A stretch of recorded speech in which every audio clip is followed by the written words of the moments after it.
বন্ধুরা, সহজে যোগ কিভাবে করা যায় তা আজকে আমি জানবো।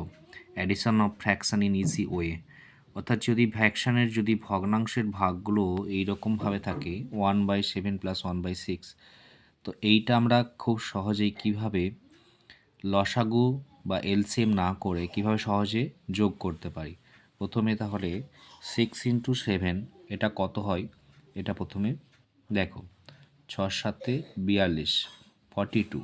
তাহলে এখানে ডান দিকে নিচে 42 লিখে দিলে, আর 6 + 7 কত হয়?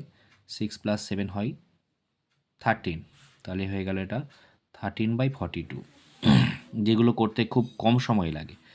আবার 8 আর 9 এই দুটো গুণ করলে কত হয়? 72, 72।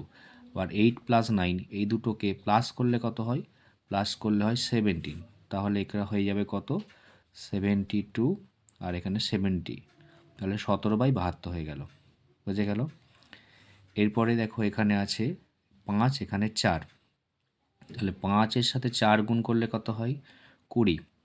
আর 5-এর সাথে 4 যোগ করলে কত হয়? 9। তাহলে এই ভগ্নাংশটার যোগফলের মান হবে 9/20।